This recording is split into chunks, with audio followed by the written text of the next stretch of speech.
If you're preparing for the GMAT or planning your MBA or MIM journey right now, this week's updates are exactly what you need. We are covering a powerful quant resource that can finally make number properties click, a GMAT Focus timing strategy that can stop you from guessing your last few questions, real score jumps from the 600s into the 700s, and practical admissions and visa guidance that you can actually use. As always, every article that we mention is linked in the description below so you can explore anything in more detail.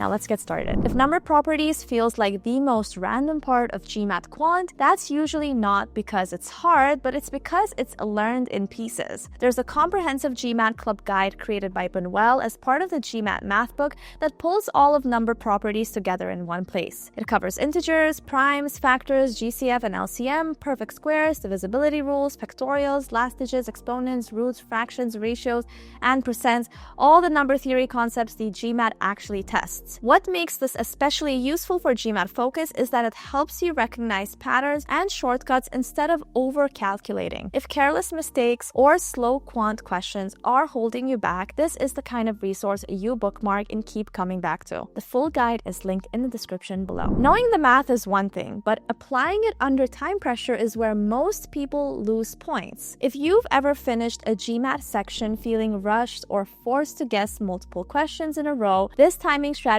can change that. It introduces a GMAT Focus time grid that tells you exactly where you should be after question 5, 10, and 15 in quant, verbal, and data insights. Instead of constantly checking the clock, you use just 3 checkpoints per section to stay on track and reduce stress. It also explains when the review later feature helps and when it actually hurts your score. If timing has ever cost you points even when you knew the content, this is worth applying on your very next mock. The link is in the description. Now, quick reminder, if these weekly breakdowns help your prep, make sure to like the video and subscribe to the channel. It helps us keep making this content. If your official GMAT score is lower than your mock scores, this story will feel very familiar. One test taker improved from 645 to a 675, and the main issue wasn't ability, it was time mismanagement early in the section. They realized they were spending too long on early quant questions, which led to rushed decisions later. Between attempts, they focused on cleaner execution, official guide practice,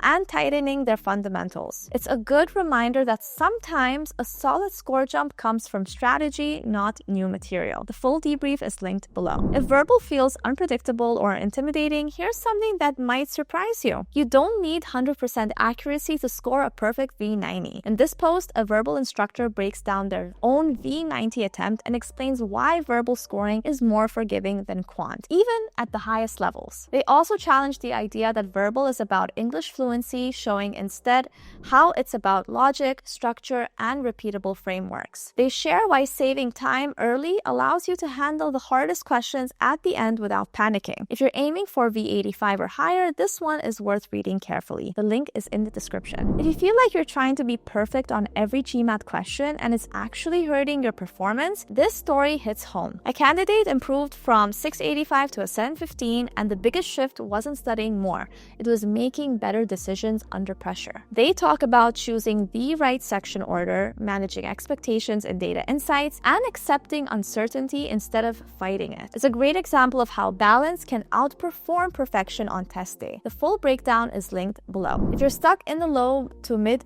600s and wondering whether a big jump is even possible, this one is for you. In a live success story session, a non-engineer improved from a 615 to a 695 in just 2 months with a major quant jump all the way to Q88. They walked through how they practiced, how they reviewed mistakes, and how they avoided burnout while working full time. If you're trying to break to the 600 to 650 plateau, there are a lot of ideas here that you can apply directly. You'll find the link to the video in the description. For many of you, the GMAT is just one part of the journey. What happens after the admit matters just as much. If you're heading to a MIM program in Europe, there's a detailed guide that walks through everything that comes after acceptance. It covers pre-enrollment steps, visas, housing, insurance, and how the process differs across countries like France, Germany, the Netherlands, Spain, Italy, and the UK. If you already have an admit or expect one soon, this is a checklist worth bookmarking. The link is below. If France is on your list specifically, there's one process you really don't want to overlook. The Etudes and Fonds procedure is mandatory for many students and plays a direct role in your student visa application. This guide explains who needs it,